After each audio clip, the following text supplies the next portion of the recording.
ሳሙኤል በስለት ተወልዶ በሕፃንነቱ ለእግዚአብሔር የተሰጠ ለረጅም ዘመን በመቅደሱ ጠፍቶ የነበረውን የእግዚአብሔርን ድምፅ ወደ መቅደሱ የመለሰ በልጅነቱ በኤሊ ስር በቤተ መቅደሱ ውስጥ ከማገልገል ጀምሮ ከእስራኤል ታላላቅ ነቢያት አንዱ እስከ መሆን የደረሰ ንጉሥ ሳኦልን ጨምሮ ልበ አምላክ የተባለውን ታላቁን ንጉሥ ዳዊትን ቀብቶ ያነገሰ ሳሙኤል። የሳሙኤል ታሪክ እምነትን፣ መታዘዝንና መለኮታዊ ጥሪን ያስተምረናል።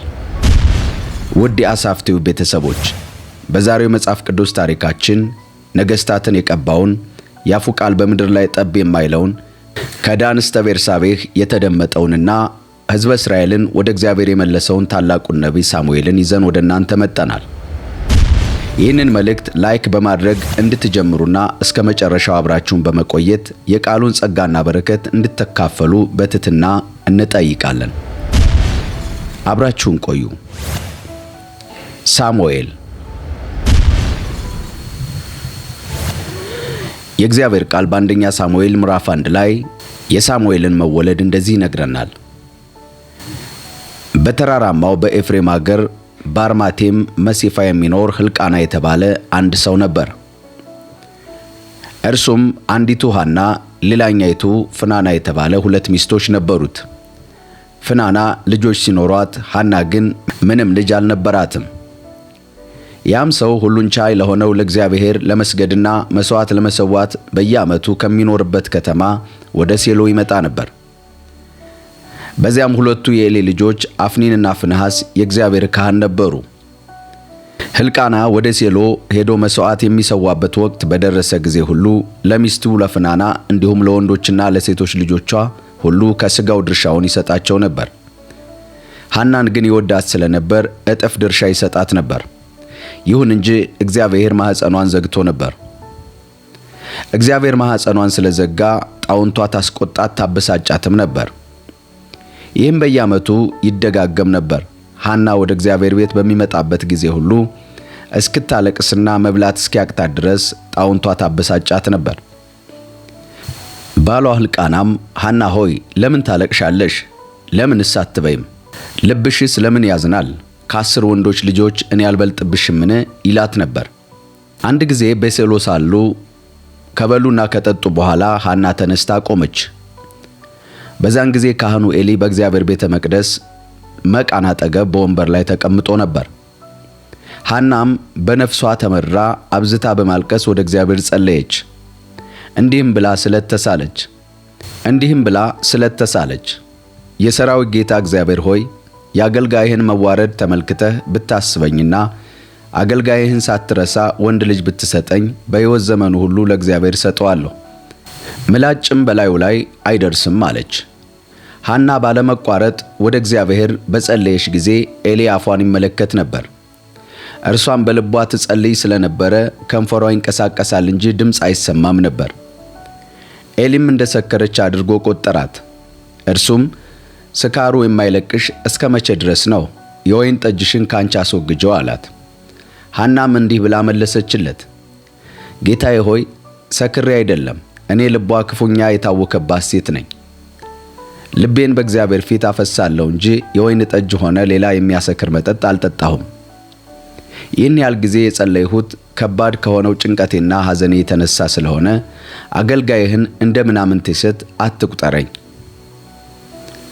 ኤሊም በሰላም ሂጂ፣ የእስራኤል አምላክ የለመንሽውን ይስጥሽ ሲል መለሰላት። እርሷም አገልጋይህም በፊት ሞገስ ታግኝ አለች። ከዚያም መንገዷን ሄደች፣ ምግብ በላች።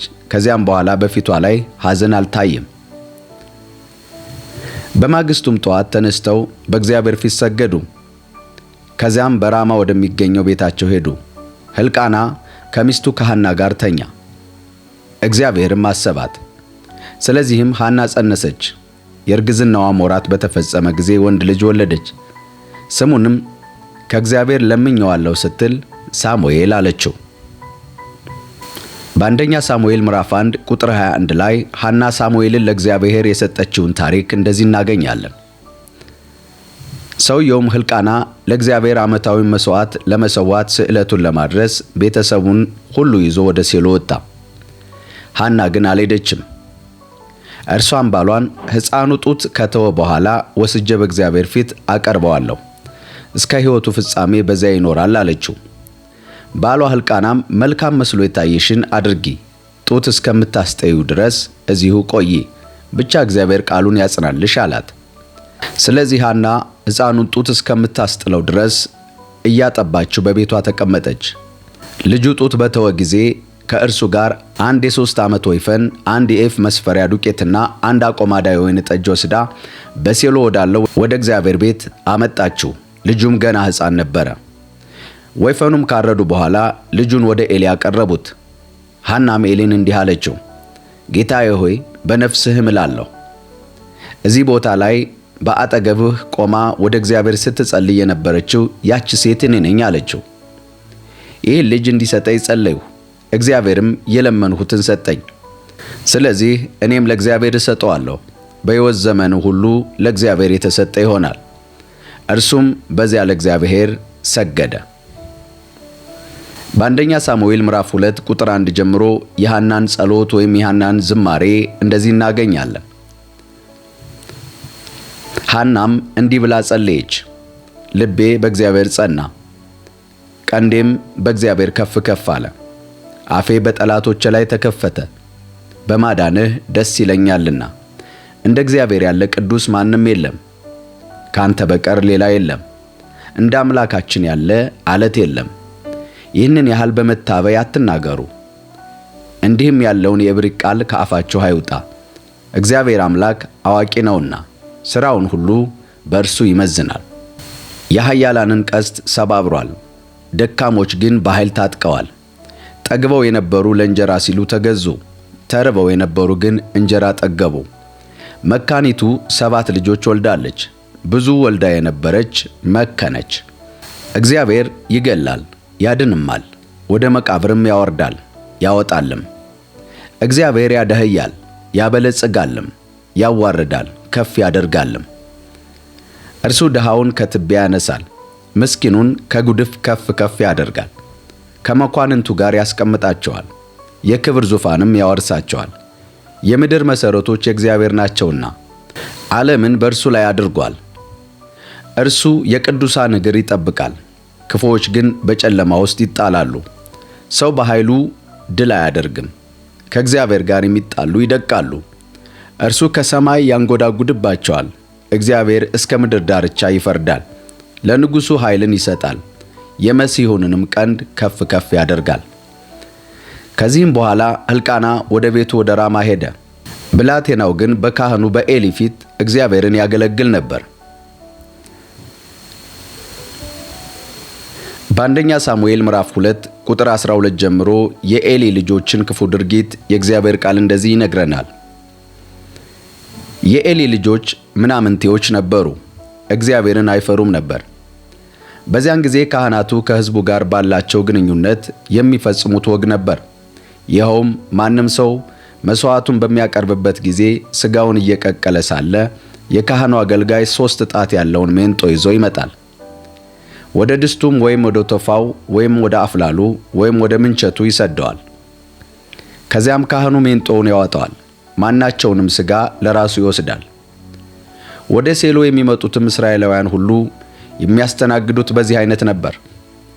ነገር ግን ስቡ ገና ከመቃጠሉ በፊት የካህኑን አገልጋይ መጥቶ መሥዋዕት የሚያቀርበውን ሰው ካህኑ ጥሬውን እንጂ የተቀቀለውን ሥጋ ከአንተ ስለማይቀበል ለካህኑ የሚጠበስ ሥጋ ስጠኝ ይለው ነበር። ሰውየውም በመጀመሪያ ስቡ ይቃጠላል፣ ከዚያም በኋላ የምትፈልገውን ትወስዳለህ ቢለውም እንኳ አገልጋዩ አይሆንም፣ አሁኑኑ ስጠኝ፣ ያለዚያ በግድ ወስዳለሁ ይለው ነበር። ለእግዚአብሔር የሚቃጠለውን መሥዋዕት ይንቁ ስለነበር ይህ የወጣቶቹ ኃጢአት በእግዚአብሔር ፊት እጅግ ታላቅ ነበረ። ብላቴናው ሳሙኤል ግን ከበፍታ የተሠራ ኤፉድ ለብሶ በእግዚአብሔር ፊት ያገለግል ነበር። እናቱም ከባሏ ጋር ዓመታዊ መሥዋዕት ለማቅረብ በምትሄድበት ጊዜ ሁሉ ትንሽ መደረቢያ እየሠራች ይዛለት ትሄድ ነበር። ኤልም በጸሎት ባገኛቸውና ለእግዚአብሔር በሰጠችው ልጅ ምትክ እግዚአብሔር ከዚህ ሴት ዘር ይስጥህ እያለ ሕልቃናን ሚስቱንም ይመርቃቸው ነበር። ከዚያም በኋላ ወደ ቤታቸው ይመለሱ ነበር። እግዚአብሔር ሐናን ባረካት፣ ጸነሰችም፣ 3 ወንዶች 2 ሴቶች ልጆችም ወለደች። ብላቴናውም ሳሙኤል በእግዚአብሔር ፊት አደገ። በዚህ ጊዜ ኤሊ እጅግ አርጅቶ ነበር። ልጆቹም በመላው እስራኤል ያደርጉት የነበረውን በመገናኛውም ድንኳን ደጃፍ ከሚያገለግሉ ሴቶች ጋር ዝሙት መፈጸማቸውን ሰማ። ስለዚህም እንዲህ አላቸው፣ ስለምትፈጽሙት ክፉ ድርጊት ከመላው ሕዝብ እሰማለሁ። ለምን እንዲህ ያለ ነገር ታደርጋላችሁ? ልጆቼ ሆይ ትክክል አይደላችሁም። በእግዚአብሔር ሕዝብ መካከል ተሰራጭቶ የምሰማባችሁ ወሬ ጥሩ አይደለም። አንድ ሰው ሌላውን ቢበድል እግዚአብሔር ጣልቃ ገብቶ ይፈርዳል። ነገር ግን ሰው እግዚአብሔርን ቢበድል ማን ይማልድለታል? ይሁን እንጂ እግዚአብሔር ሊያጠፋቸው ስለፈለገ ልጆቹ የአባታቸውን ተግሣጽ አልሰሙም። ብላቴናውም ሳሙኤል በአካልና በሞገስ በእግዚአብሔርና በሰው ፊት እያደገ ሄደ። በአንደኛ ሳሙኤል ምዕራፍ 2 ቁጥር 27 ላይ በኤሊ ቤተሰብ ላይ የተነገረ ትንቢት እንደዚህ ይለናል። በዚህ ጊዜ አንድ የእግዚአብሔር ሰው ወደ ኤሊ መጥቶ እንዲህ አለው፣ እግዚአብሔር እንዲህ ይላል፣ የአባትህ ቤት በግብፅ ምድር በፈርዖን እጅ በነበረ ጊዜ ራሴን ገለጥሁለት። የኔ ካህን እንዲሆን ወደ መሠዊያም እንዲወጣ ዕጣን እንዲያጥን በፊትም ኤፉድ እንዲለብስ ከእስራኤል ነገዶች ሁሉ አባትህን መረጥሁት። ደግሞም እስራኤላውያን በእሳት የሚያቀርቡትን ቁርባን ሁሉ ለአባትህ ቤት ሰጠሁት። ታዲያ በማደሪያዬ እንዲያቀርቡ ያዘዝኩትን መሥዋዕትና ቁርባን የናቃችሁ ለምንድን ነው? አንተና ልጆችህ ሕዝቤ እስራኤል ካቀረበው ቁርባን ሁሉ ምርጥ ምርጡን በልታችሁ ራሳችሁን በማዋፈር ከእኔ ይልቅ ልጆችህን የምታከብረው ለምንድን ነው? ስለዚህ የእስራኤል አምላክ እግዚአብሔር እንዲህ ይላል፣ ቤትህና የአባትህ ቤት በፊቴ ለዘላለም ያገለግሉኝ ዘንድ ተስፋ ሰጥቼ ነበር። አሁን ግን እግዚአብሔር እንዲህ ይላል፣ ይህን ከእንግዲህ አላደርገውም። የሚያከብሩኝን አከብራለሁ፣ የሚንቁኝም ፈጽሞ ይናቃሉ። እነሆ በዘርህ ሽማግሌ እንዳይገኝ ያንተን ኃይልና የአባትህን ቤተሰብ ኃይል የምሰብርበት ጊዜ ይመጣል። በማደሪያዬም መከራ ታያለህ። ምንም እንኳ ለእስራኤል በጎ ነገር ቢደረግም ቤተሰብህ ውስጥ ሽማግሌ ፈጽሞ አይገኝም። ከመሠዊያዬ የማላስወግዳቸው ዘሮችህ በሕይወት የሚተርፉት ዓይኖችህም በእንባ ለማፍዘዝ ልብህም በሐዘን ለማደንዘዝ ብቻ ነው። ከዘሮችህም መካከል የተረፈው ማንኛውም ሰው ለአንዲት ጥሬ ብርና ለቁራሽ እንጀራ ሲል በፊቱ ወድቆ ይሰግዳል። የዕለት ጉርሴን እንዳገኝ እባክህ በማንኛውም የክህነት ሥራ ላይ መድበኝ በማለት ይለምናል። በአንደኛ ሳሙኤል ምዕራፍ 3 ቁጥር 1 ጀምሮ እግዚአብሔር ሳሙኤልን ጠራው። ብላቴናው ሳሙኤል ከኤሊ በታች ሆኖ እግዚአብሔርን ያገለግል ነበር። በዚያን ዘመን የእግዚአብሔር ቃል ብርቅ ነበር፣ ራእይም አይታይም ነበር። ዓይኖቹ ከመድከማቸው የተነሳ ማየት የተሳናቸው ኤሊ አንድ ሌሊት በስፍራው ተኝቶ ነበር። ሳሙኤልም ደግሞ የእግዚአብሔርን ታቦት ባለበት በእግዚአብሔር ቤተ መቅደስ ውስጥ ተኝቶ ነበር። የእግዚአብሔርን መብራት ገና አልጠፋም ነበር። እግዚአብሔርም ሳሙኤልን ጠራው። ሳሙኤልም እነሆኝ አለ። ወደ ኤሊም ሮጦ በመሄድ እነሆኝ የጠራኸኝ አለው። ኤሊ ግን እኔ አልጠራሁም፣ ተመልሰህ ተኛ አለው። እርሱም ሄዶ ተኛ። ደግሞም እግዚአብሔር ሳሙኤል ብሎ ጠራው። ሳሙኤልም ተነሳና ወደ ኤሊ ሄዶ እነሆኝ የጠራኸኝ አለው። ኤሊም መልሶ ልጄ ሆይ እኔ አልጠራሁህም፣ ተመልሰህ ተኛ አለው። በዚህን ጊዜ ሳሙኤል እግዚአብሔርን ገና አላወቀም ነበር፣ የእግዚአብሔርም ቃል ገና አልተገለጠለትም ነበር። እግዚአብሔርም ሳሙኤልን ለ3ኛ ጊዜ ጠራው። አሁንም ሳሙኤል ተነስቶ ወደ ኤሊ በመሄድ እነሆኝ የጠራኸኝ አለው። ኤሊ በዚህ ጊዜ ብላቴናውን የጠራው እግዚአብሔር እንደሆነ ተረዳ። በዚህን ጊዜ ኤሊ ሳሙኤልን ሂድና ተኛ፣ ከእንግዲህ ቢጠራህ ግን እግዚአብሔር ሆይ ባሪያህ ይሰማልና ተናገር በል አለው። ስለዚህም ሳሙኤል ወደ ስፍራው ተመልሶ ተኛ። እግዚአብሔርም መጥቶ በዚያ ቆመ። ቀደም ሲል እንደተናገረው ሁሉ ሳሙኤል ሳሙኤል ብሎ ጠራው። ሳሙኤልም ባሪያህ ይሰማልና ተናገር አለ። እግዚአብሔርም ሳሙኤልን እንዲህ አለው፣ እነሆ የሚሰማውን ሁሉ ጆሮ ጭው የሚያደርግ አንድ ነገር በእስራኤል ላይ አደርጋለሁ። በዚያም ቀን ከመጀመሪያ እስከ መጨረሻው በኤሊና በቤተሰቡ ላይ የተናገርሁትን ሁሉ ፈጽማለሁ። ኤሊ በሚያውቀው ኃጢአት ምክንያት በቤተሰቡ ላይ ለዘላለም እንደምፈርድ ነግሬው ነበር። ልጆቹ አጸያፊ ነገር አድርገዋል። እርሱ ግን አልከለከላቸውም። ስለዚህ የኤሊ ቤት በደል በመሥዋዕትም ሆነ በቁርባን ፈጽሞ አይሰረይም ብዬ በኤሊ ላይ ምያለሁ። ሳሙኤል እስኪነጋ ድረስ ተኛ። ከዚያም ተነስቶ የእግዚአብሔርን ቤት በሮች ከፈተ። ራእዩንም ለኤሊ መናገር ፈራ። ኤሊ ግን ሳሙኤልን ልጄ ሳሙኤል ሆይ ሲል ጠራው። ሳሙኤልም እነሆኝ ሲል መለሰ። ኤሊም እግዚአብሔር የነገረህን ምንድን ነው? አትደብቀኝ፣ ከነገረህ ውስጥ አንዲቱን እንኳ ብትደብቀኝ እግዚአብሔር እንደዚያ ያድርግብህ፣ ከዚያም የከፋ ያድርግብህ አለው። ስለዚህ ሳሙኤል ምንም ነገር ሳይደብቅ ሁሉን ነገረው። ኤሊም እርሱ እግዚአብሔር ነው፣ መልካም መስሎ የታየውን ያድርግ አለ። ሳሙኤልም እያደገ ሄደ። እግዚአብሔርም ከእርሱ ጋር ስለነበር ከሚናገረው ቃል አንዳች በምድር አይወድቅም ነበር። ከዳን እስከ ቤርሳቤ ያሉ እስራኤላውያን በሙሉ ሳሙኤል በእርግጥ የእግዚአብሔር ነቢይ መሆኑን አወቁ። እግዚአብሔር በሴሎ ይገለጥ ነበር። በዚያም በቃሉ አማካኝነት ራሱን ለሳሙኤል ገለጠ። የሳሙኤል ቃል ወደ እስራኤል ሁሉ ደረሰ። በዚያ ዘመን እስራኤላውያን ፍልስጤማውያንን ሊወጉ ወጡ። እስራኤላውያን በአቤኔዘር ፍልስጤማውያንን ደግሞ በአፌቅ ሰፈሩ። በአንደኛ ሳሙኤል ምዕራፍ 4 ቁጥር 2 ጀምሮ በአፍኒንና በፊንሐስ በኤሊ ኃጢአት ምክንያት የእግዚአብሔር ታቦት በፍልስጤማውያን ሲማረክ እናገኛለን። ፍልስጤማውያንም እስራኤልን ለመውጋት ሰራዊታቸውን አሰለፉ። ጦርነቱ እንደተፋፋመም እስራኤላውያን በፍልስጤማውያን ፊት ተሸነፉ። በጦርነቱም ላይ 4000 ያህል እስራኤላውያን ተገደሉ። ሰራዊቱ ወደ ሰፈር በተመለሰ ጊዜ የእስራኤል አለቆች ዛሬ እግዚአብሔር በፍልስጤማውያን እንድንሸነፍ ያደረገን ለምንድን ነው? አብሮን እንዲወጣ ከጠላቶቻችንም እጅ እንዲያድነን የእግዚአብሔርን የቃል ኪዳኑን ታቦት ከሴሎ እናምጣ አሉ። ስለዚህ ሕዝቡ ሰዎች ወደ ሴሎ ልከው በኪሩቤል መካከል በዙፋን ላይ የተቀመጠውን የሠራዊት ጌታ የእግዚአብሔርን የኪዳን ታቦት አስመጡ። ሁለቱ የኤሊ ልጆች አፍኒንና ፊንሐስ ከኪዳኑ ታቦት ጋር በዛ ነበሩ።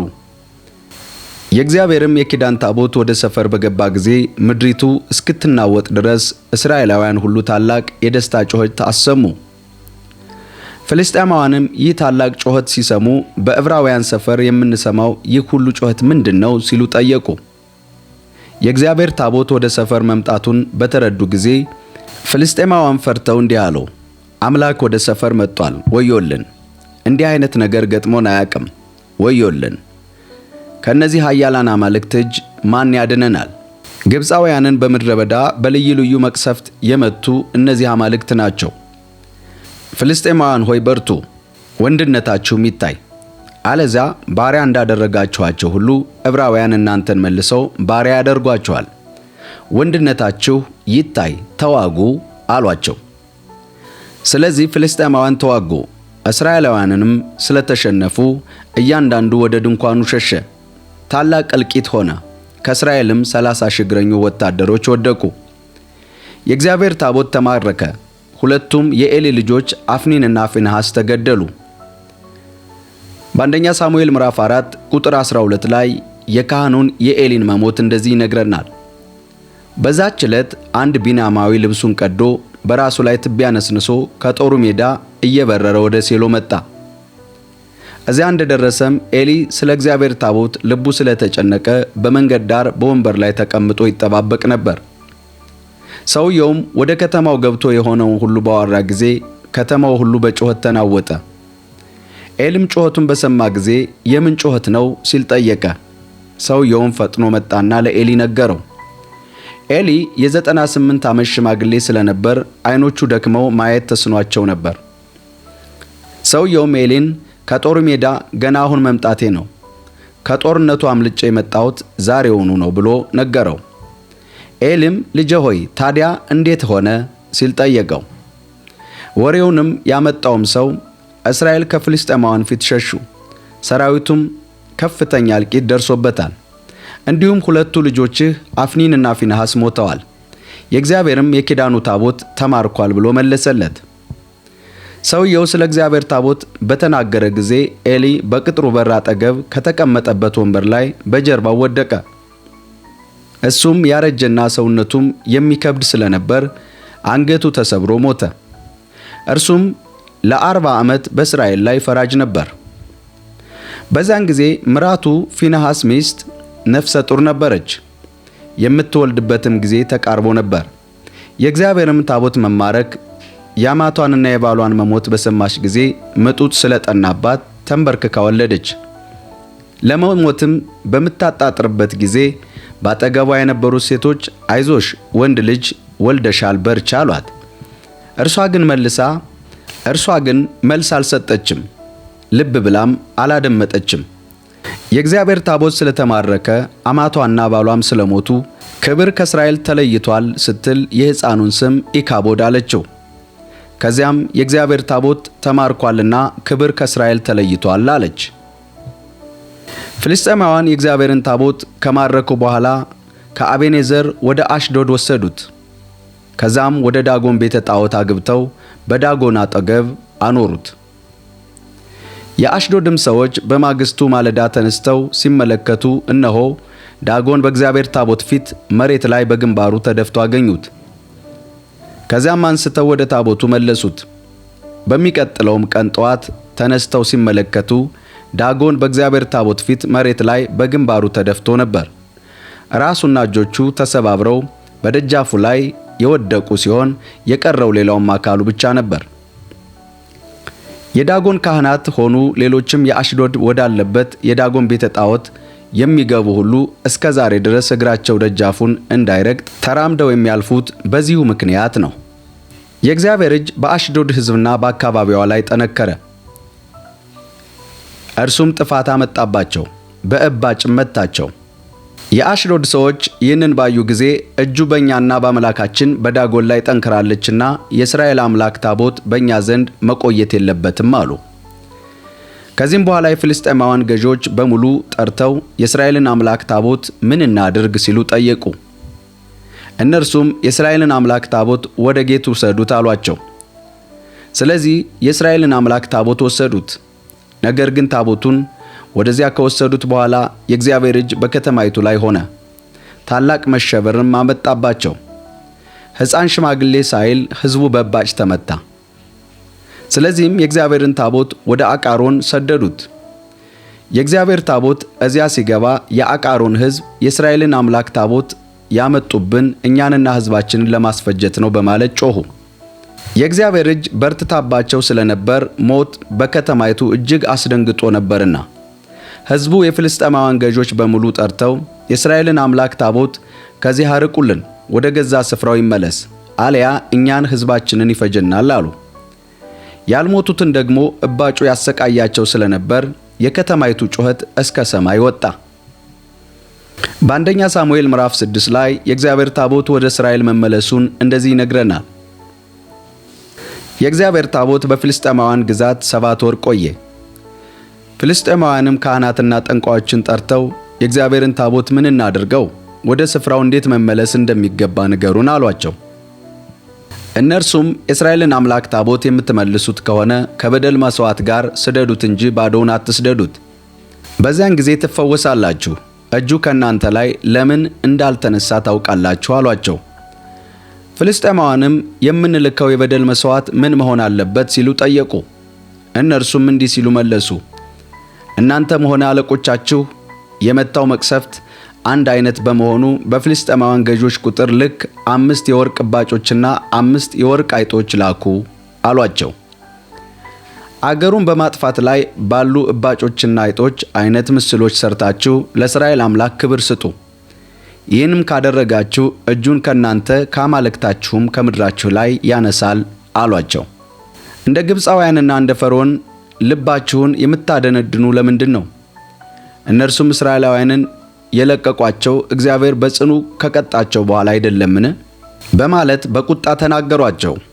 ስለዚህ አዲስ ሰረገላና ቀንበር ያልተጫነባቸው 2 የሚያጠቡ ላሞች አዘጋጁ። ላሞቹን በሰረገላው ጥመዷቸው፣ እንቦሶቻቸውን ግን ወደ ቤት መልሷቸው።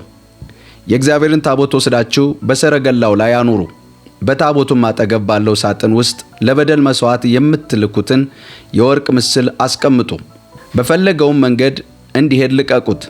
ነገር ግን ወዴት እንደሚሄድ ተመልከቱ። ወደ ቤተ ሳሚ አቅጣጫ ወደ ገዛ አገሩ የሚሄድ ከሆነ ይህን ታላቅ መከራ ያመጣብን እግዚአብሔር ነው። በዚያም ካልሄደ ግን መከራው በአጋጣሚ የደረሰብን እንጂ የእርሱ እጅ እንዳልሆነ እናውቃለን አሉ። እነርሱም እንዲሁ አደረጉ። ሁለቱም ላሞች ወስደው በሰረገላው ጠመዷቸው፣ እንቦሶቻቸውን በቤት ውስጥ ዘጉባቸው። የእግዚአብሔርም ታቦት የወርቁን አይጦች የእባጩን ምስሎች በሰረገላው ላይ ጫኑ። ከዛም ላሞቹ መንገዳቸውን ይዘው እምቧ እምቧ እያሉ ቀጥ ብለው ወደ ቤተሳሚ አመሩ። የፍልስጤምም ገዦች እስከ ቤተሳሚ ድረስ ተከተሏቸው። በዚህ ጊዜ የቤተሳሚ ሰዎች በሸለቆው ውስጥ ስንዴውን ያጭዱ ነበር። ቀና ብለው ሲመለከቱ ታቦቱን በማየታቸው በጣም ደስ አላቸው። ሰረገላውም ወደ ቤተሳማኒ ወደ እርሻው መጥቶ በአንድ ትልቅ ቁጥቋጥ አጠገብ ቆመ። ሕዝቡም የሰረገላውን እንጨት ፈልጠው 2 ላሞችንም የሚቃጠል መስዋዕት አድርገው ለእግዚአብሔር አቀረቡ። ሌዋውያኑም የእግዚአብሔርን ታቦት የወርቅ ዕቃዎቹን ከያዘው ሳጥን ጋር አውርደው በትልቁ ድንጋይ ላይ አኖሩት። በዚያችም ዕለት የቤተሳሚ ሕዝብ ለእግዚአብሔር የሚቃጠል መስዋዕት አቀረቡ፣ መስዋዕቶቻቸውንም ሰዉ። 5ቱ የፍልስጤማውያን ገዦች ይህንን ሁሉ ካዩ በኋላ በዚያን ዕለት ወደ አቃሮን ተመለሱ። ፍልስጤማውያን ስለ በደል መስዋዕት ለእግዚአብሔር ያላኳቸውን የወርቅ እባጮች አንዱን ስለ አሽዶድ፣ አንዱን ስለ ጋዛ፣ አንዱን ስለ አስቆሎና፣ አንዱን ስለ ጌትና አንዱን ስለ አቃሮን ያቀረቡ ናቸው። የወርቅ አይጦችም ቁጥር 5 የፍልስጤም ገዦችን በሚያስተዳድሯቸው የተመሸጉ ከተሞችና ከነዚህም ውጭ ባሉ መንደሮቻቸው ቁጥር ልክ ነበር። በቤተ ሰማያዊው በኢያሱ እርሻ ውስጥ የእግዚአብሔርን ታቦት ያስቀመጡበት ያ ትልቅ ድንጋይ እስከ ዛሬ ምስክር ነው። ነገር ግን እግዚአብሔር ከቤተ ሰማያዊ ሰዎች ጥቂቶቹን መታ፣ ወደ እግዚአብሔር ታቦት ውስጥ ተመልክተዋልና ከመካከላቸውም 70 ሰዎችን ገደለ። እግዚአብሔርም እጅግ ስለመታቸው ሕዝቡ አለቀሰ። የቤተ ሳሚም ሰዎች ታዲያ በዚህ ቅዱስ አምላክ በእግዚአብሔር ፊት ማን መቆም ይችላል? ታቦቱስ ከዚህ ወጥቶ ወደ ማን ይሄድ አሉ። ከዛም ወደ ቂራትሪያ ሰዎች መልእክተኞችን ልከው ፍልስጤማውያንን የእግዚአብሔርን ታቦት መልሰውልናል፣ ውረዱና ይዛችሁት ወደ ሰፈራችሁ ውጡ አሏቸው። የቂራትሪያም ሰዎች መጥተው የእግዚአብሔርን ታቦት ይዘው ወጡ። ከዚያም በኮረብታማው ላይ ወዳለው ወደ አሚናዳብ ቤት ወሰዱት። የእግዚአብሔርም ታቦት እንዲጠብቅ ልጁን አልዓዛርን ቀደሱት። ታቦቱ በቂራትሪያ ከተቀመጠ ረጅም ጊዜ ሆነው፣ በአጠቃላይ 20 ዓመት ቆየ። የእስራኤልም ሕዝብ ሁሉ አዘነ፣ እግዚአብሔርንም ፈለገ። ሳሙኤልም የእግዚአብሔርን ቤት ሁሉ በፍጹም ልባቸው ወደ እግዚአብሔር የምትመለሱ ከሆነ ሌሎችን አማልክትና አስታሮትን ከመካከላችሁ አስወግዱ፣ ራሳችሁንም ለእግዚአብሔር አሳልፋችሁ ስጡ፣ እርሱንም ብቻ አምልኩ፣ እርሱ ከፍልስጤማውያን እጅ ያድናችኋል አላቸው። ስለዚህም እስራኤላውያን የበዓልንና የአስታሮትን አማልክት አስወግደው እግዚአብሔርን ብቻ አመለኩ። ከዛም በኋላ ሳሙኤል የእስራኤልን ሁሉ በምጽጳ ሰበሰበ። እኔም ስለ እናንተ ወደ እግዚአብሔር እጸልያለሁ አለ። እስራኤላውያንም በምጽጳ በተሰበሰቡ ጊዜ ውሃ ቀርተው በእግዚአብሔር ፊት አፈሰሱ። በዚያች ዕለት ጾሙ። በዚያም እግዚአብሔርን በድለናልና ብለው ተናዘዙ። ሳሙኤልም በምጽጳ እስራኤልን ይፈርድ ነበር። እስራኤል በምጽጳ መሰብሰባቸውን ፍልስጤማውያን በሰሙ ጊዜ የፍልስጤማውያን ገዢዎች ሊወጓቸው መጡ። እስራኤላውያን ይህንን ሲሰሙ ፍልስጤማውያንን ፈሩ። ሳሙኤልም አምላካችን እግዚአብሔር ከፍልስጤማውያን እጅ ያድነን ዘንድ ስለኛ ወደ እርሱ መጸለይህን አታቋርጥ አሉት። ሳሙኤልም አንድ የሚጠባ የበግ ግልገል ወስዶ ሙሉ ለሙሉ የሚቃጠል መስዋዕት በማድረግ ለእግዚአብሔር አቀረበው። ስለ እስራኤልም ወደ እግዚአብሔር ጸለየ፣ እግዚአብሔርም መለሰለት። ሳሙኤልም የሚቃጠለውን መስዋዕት በሚያሳርግበት ጊዜ ፍልስጤማውያን እስራኤልን ለመውጋት ቀረቡ። ይሁን እንጂ በዛ ዕለት እግዚአብሔር በፍልስጤማውያን ላይ ከባድ የነጎድጓድ ድምፅ ስላንጎዳጎደባቸው እጅግ ተሸበሩ። ድልም ተመተው ከእስራኤላውያን ፊት ሸሹ። እስራኤላውያንም ከምጽጳ ወጥተው ፍልስጤማውያንን በየመንገዱ እየገደሉ ከቤትካር ባለው እስከ ስፍራው ድረስ አሳደዷቸው። ከዚህም በኋላ ሳሙኤል አንድ ድንጋይ ወስዶ በምጽጳና በሼን መካከል አቆመው። ስሙንም እግዚአብሔር እስካሁን ድረስ ረድቶናል ሲል አቤኔዘር ብሎ ጠራው። በዚህ ሁኔታ ፍልስጤማውያንን ድል ስለተመቱ የእስራኤልን ምድር ዳግመኛ አልወረሩም። ሳሙኤል በሕይወት በነበረበት ዘመን ሁሉ የእግዚአብሔር እጅ በፍልስጤማውያን ላይ ከብዳ ነበር። ፍልስጤማውያን ከእስራኤል የወሰዷቸውን ከአቃሮን እስከ ጌት የነበሩትን ከተሞች ለእስራኤል ተመለሱላቸው። ግዛታቸውም ከፍልስጤማውያን እጅ ነፃ ወጣች። በእስራኤልና በአሞራውያን መካከል ሰላም ነበረ። ሳሙኤል በሕይወት በነበረበት ዘመን ሁሉ እስራኤልን ይዳኝ ነበር። በየዓመቱም በቤቴል በጌልጌላና በምጽጳ እየተዘዋወረ በእነዚህ ቦታዎች ሁሉ በእስራኤል ላይ ይፈርድ ነበር። ከዛም በአርማቴብ ወዳለው ቤቱ ይመለስ ነበር። በዚያም ደግሞ በእስራኤል ላይ ይፈርድ ነበር። በዚያም ለእግዚአብሔር መሠዊያ ሠራ። ሳሙኤልም በሸመገለ ጊዜ ልጆቹ ፈራጆች አድርጎ በእስራኤል ላይ ሾማቸው። የበኩር ልጁም ኢዮኤል ሲሆን ሁለተኛውም ልጁ አብያ ነበር። እነርሱም በቤርሳቤህ ይፈርዱ ነበር። ነገር ግን ልጆቹ የአባታቸውን ፈለግ አልተከተሉም። ተገቢ ያልሆነ ጥቅም ለማግኘት ሲሉ ከመንገዱ ወጡ። ጉቦም ተቀበሉ፣ ፍርድም አጣመሙ። ስለዚህም የእስራኤል ሽማግሌዎች ሁሉ በአንድነት ተሰብስበው ሳሙኤል ወዳለበት ወደ አርማቴም መጡ። እነርሱም አንተ አርጅተሃል፣ ልጆችህ ያንተን ፈለግ አይከተሉም። ስለዚህ ሌሎች ሕዝቦች እንደሚያደርጉት ሁሉ የሚመራን ንጉሥ አንግስልን አሉት። በዚህ ቦታ ላይ የእግዚአብሔር ቃል እንደሚነግረን ሳሙኤል በውጭ አገልግሎት የተሳካለት ቢሆንም ነገር ግን በቤቱ በልጆቹ ስኬታማ አልነበረም። ይህ ታሪክ ዛሬም በዚህ ዘመን ያሉ የአገልጋዮችን ቤት የሚነካ እውነት ነው። ልጆቻችን ላይ ልንሰራና በልጆቻችን ላይ የእግዚአብሔርን እውነት ልናስቀምጥ እንደ እግዚአብሔር ቃል ልናሳድጋቸው የእግዚአብሔር ቃል በዚህ ቦታ ላይ ያስተምረናል። ነገር ግን ሳሙኤል የሚያሳዝን ታሪክ እዚህ ጋር እንመለከታለን። በሱ ውጤታማ አገልግሎት ነገር ግን የልጆቹ ደግሞ አንገት የሚያስደፋ ድርጊት እናገኛለን። እስራኤልም በዚህ ምክንያት እነሆ ከነቢያት መመራት ከእግዚአብሔር መመራት እነሆ ደግሞ አሕዛብ እንደሚያደርጉት ወደ ንጉሣዊ መመራት ምርጫቸውን ሲያደርጉ እንመለከታለን። የእግዚአብሔር ቃል በሁለተኛ ሳሙኤል ምዕራፍ 25 ቁጥር 1 ላይ የሳሙኤልን መሞት እንደዚህ ይነግረናል። ሳሙኤልም ሞተ፣ እስራኤልም ሁሉ ተሰብስበው አለቀሱለት፣ አርማቴም ባለው ቤቱ ቀበሩት። ከዚያም ዳዊት ተነስቶ ወደ ማዖድ ምድረ በዳ ወረደ የሚል የእግዚአብሔር ቃል እናገኛለን። ሳሙኤልም በመጨረሻ እነሆ ሳኦልን ጨምሮ ንጉሥ ዳዊትን የቀባ የእግዚአብሔር ነቢይ ነበረ። በአገልግሎቱም እጅግ የተሳካለት ሰው ነበር። ነገር ግን በልጆቹ አልተሳካለትም ነበር። ይህ በዚህ ዘመን ያሉ የእግዚአብሔርን አገልጋዮች ቤት የሚያንኳኳና ትልቅ ጥያቄ የሚያስነሳ እውነት ነው። በልጆቻችን ላይ እግዚአብሔር ስኬታማ ሊያደርገን ያስፈልጋል። በውጭ አገልግሎታችን የተሳካልን ሆኖ መድረክ ላይ የተሳካልን አገልጋይ ሆነን ቤታችን ላይ ግን እነሆ እንዳንከስርና አንገት እንዳንደፋ ልጆቻችንን ልንመለከት በልጆቻችን ላይ ልንሰራ ያስፈልጋል። ውድ የአሳፍ ቲዩብ ቤተሰቦች ከዛሬው የመጽሐፍ ቅዱስ ታሪካችን ብዙ እንደተማራችሁ አንጠራጠርም። እነሆ በዚህ ቃል ሳሙኤል ለእግዚአብሔር የተሰጠ የእግዚአብሔር ነቢይ ነው። ሐና ሳሙኤልን ብትሰጠኝ ላንተ ሰጥሃለሁ ብላ ተሳለች። እንደ ተሳለችም ለእግዚአብሔር ሰጠችው። ሐና የጠየቀችው እግዚአብሔርን እግዚአብሔር ብትሰጠኝ ላንተ ሰጥሃለሁ ነው። በዚህ ዘመን እኔና እናንተ እግዚአብሔር ቢሰጠን ልንሰጠው ያለን ነገር ልንጸልይ ያስፈልጋል። ለራሳችን ለእኔ ሳይሆን ነገር ግን ብትሰጠኝ ላንተ የሆነ ነገር ብለን ልንጸልይና ልንሳል ያስፈልጋል። በዚህ ዘመን ከኔና ከናንተ ለእግዚአብሔር የሚሰጥ ነገር እግዚአብሔር እንዲሰጠን የዛሬ መልእክታችን ነው። ለእግዚአብሔር የሚሰጥ ሕይወት፣ ለእግዚአብሔር የሚሰጥ አገልግሎት፣ ለእግዚአብሔር የሚሰጥ ልግስና፣ ለእግዚአብሔር የሚሰጥ የትኛውም አገልግሎት እግዚአብሔርን ያከብረዋል። እግዚአብሔር ለሱ በምንሰጠው በረከት ይባርከን የዛሬ መልእክታችን ነው። ጸጋ ይብዛላችሁ።